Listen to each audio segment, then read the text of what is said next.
me voy a referir a Vibrio cólera, donde desarrollaremos una breve introducción, historia, su epidemiología, clasificación taxonómica, su morfología y biología, patogenia, manifestaciones clínicas, el diagnóstico bacteriológico y los cuidados de prevención. Vibrio cólera es el agente etiológico del cólera, conocida como una enfermedad toxo-infecciosa bacteriana intestinal aguda, típica de países pobres en vías de desarrollo. Se han descrito mundialmente brotes devastadores que han provocado elevado número de casos y alta letalidad. Esta enfermedad está provocada por desastres naturales, como por ejemplo terremotos, como ocurrió en el año 2010 en Haití, y aquellos provocados por el hombre, ya sea posguerra o por deficiencia en el saneamiento ambiental, por falta de agua potable, inadecuada eliminación de excretas, aguas contaminadas, alimentos contaminados. Esto provoca un alto impacto en cada región a nivel social y económico. En relación a los antecedentes históricos, es importante que recordemos que ya desde la época de Hipócrates, 400 años antes de Cristo, y Galeno, 200 años después de Cristo, se mencionaba una enfermedad probablemente semejante a cólera en aquellos tiempos, y se describen ya la primera epidemia en 1817, que se inicia en Asia suboriental y en África. En 1826 y 1851, la segunda pandemia, que afecta Asia, África, Europa y América, iniciándose en India. La tercera pandemia se inicia en Asia, en Europa, en América, y ya se describen en 1856 casos en nuestro país. La cuarta pandemia ocurre entre 1863 y 1879, afectando Asia, Europa, África y América, y en Argentina se describen casos en 1867, 1869 y también en 1873. La quinta pandemia ocurre entre 1881 y 1896 en Asia, Europa y América. En Argentina, en los periodos entre los años 1886, 1887, 1894 y 1896. Ya en este periodo, Roberto Koch identifica a una bacteria como agente etiológico de la enfermedad. La sexta pandemia se inicia en Indonesia entre 1899 y 1823 y se extiende a otros países de Asia Menor, a África y Europa. Y en 1961 se produce la séptima pandemia en Asia, Europa y África, con introducción en 1991 en Perú, en Shanghái, propagándose a América Latina y ocurriendo los primeros casos en Argentina en el año 1992 en Salta. También en 1992 se describe la octava pandemia en Bangladesh por Vibrio cólera o 139, que ahora nos referiremos. En todo el mundo se describen por año de 3 a 5 millones de casos de cólera, con 100.000 a 130.000 defunciones. La letalidad oscila en menos al 1%, siempre que se medie un diagnóstico temprano y un tratamiento precoz con sales de rehidratación oral, si no la letalidad aumenta al 5% o más. Es la quinta causa de enfermedad diarreica en menores de 5 años y tenemos que tener en cuenta que Vibrio cólera crece naturalmente en ambientes marinos. dentro de los peces, mariscos, zooplancton y fitoplancton, o sea, es decir, en las algas marinas. La distribución mundial, como observamos en este mapa, reporta en distintos países casos de cólera acontecidos entre el año 2010 y 2015. Y como observamos, tenemos casos en la zona del Caribe, en Haití, debiendo mencionar en el terremoto de Haití en el año 2010, también con brotes en 2013 en República Dominicana, 2011 en México y también 2014 en Cuba. También se reportan casos en África y en Asia. Dentro de los factores de riesgo, como mencionábamos recientemente, es importante la persistencia en aquellos países donde el saneamiento ambiental es deficiente, donde hay aguas contaminadas o con crustáceos quitinosos contaminados, tuberías rotas, pozos abiertos, utilidad de aguas servidas para riego de alimentos, también la inadecuada manipulación de los alimentos, y en relación a los huéspedes debemos mencionar a los pacientes portadores asintomáticos que eliminan a través de las heces por 7 a 14 días, prolongándose hasta un año en ancianos y huéspedes inmunocomprometidos, y también como factor de riesgo aquellos individuos que presentan acloridia o hipocloridia, como por ejemplo pacientes con gastrectomía o alguna otra alteración a nivel del estómago.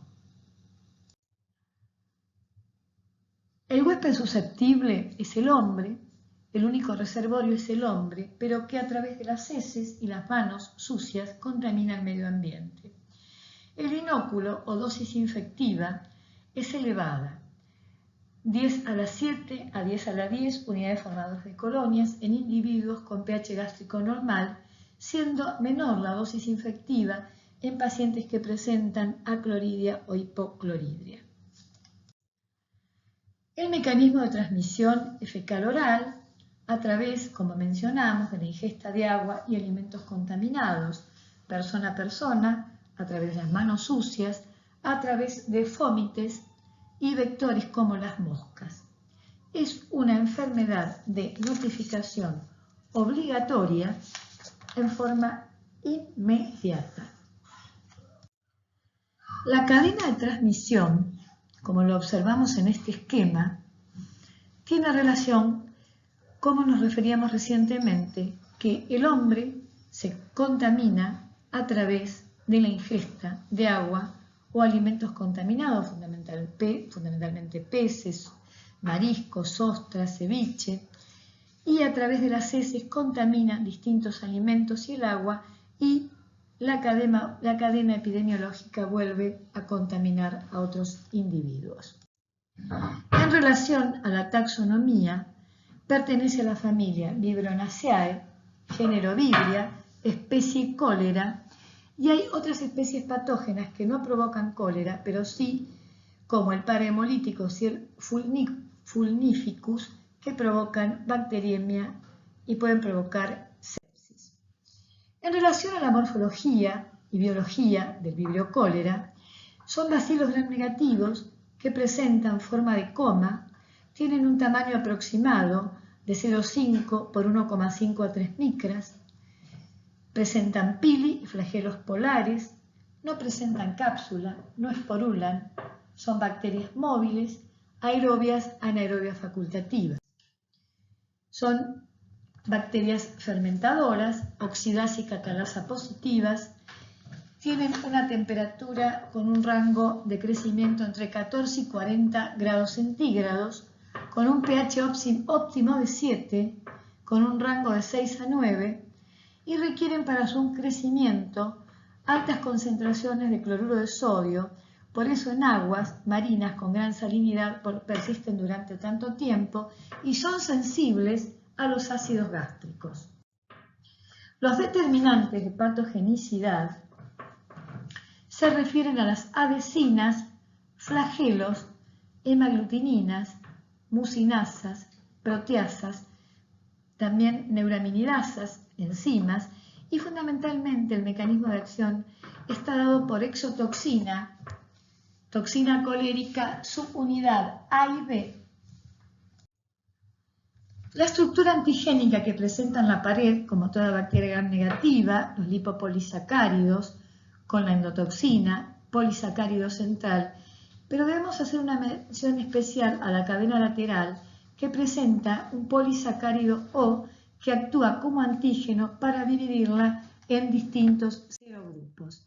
Esta estructura antigénica, dada por el antígeno O, divide a Vibrio cholera en cepas toxigénicas y no toxigénicas.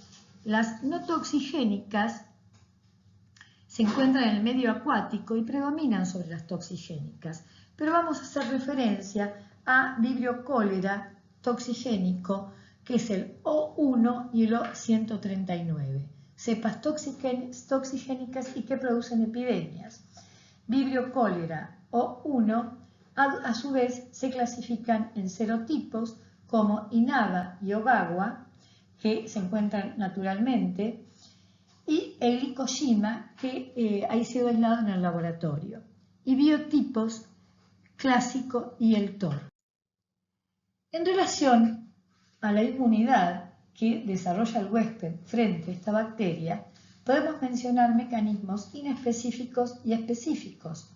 La inmunidad específica está dada por los métodos barreras como son la acidez gástrica y el peristaltismo intestinal, y la específica anticuerpos secretorios a través de inmunoglobulina A secretoria, que debemos recordar que está presente en la leche materna, de ahí la importancia de la lactancia materna en los niños.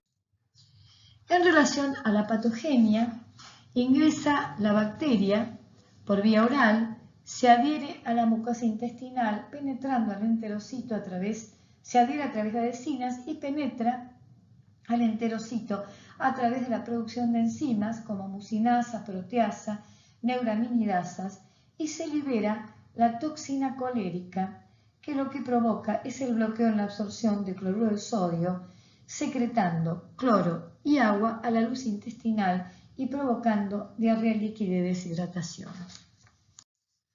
¿Cómo es que esta bacteria provoca este mecanismo patogénico? Iniciando cuando ingresa el vibrio colérico, se adhiere a la capa de células mucosas a través de pilis correguladores de la toxina o por proteínas quimiotácticas codificadas genéticamente. Estos pilis correguladores son importantes para la adhesión del fago portador del gen de la toxina. Las cepas no adherentes son incapaces de establecer una infección. La toxina colérica presenta dos subunidades, A y B, codificadas por un bacteriófago que se une al pilis corregulado e ingresa a la célula bacteriana y de esta forma al genoma. La subunidad B, que es semejante en su estructura a la enterotoxina de Escherichia coli, se une a receptores del gangliósido con contenido de ácido siálico, GM1, en la superficie, y de esta manera activa a la subunidad A. De esta forma se internaliza e interacciona con proteínas G que controlan la acción de la adenilciclasa y provocan la conversión catabólica del trifosfato de adenosina, o sea, el ATP, en monofosfato de adenosina cíclico, es decir, el AMP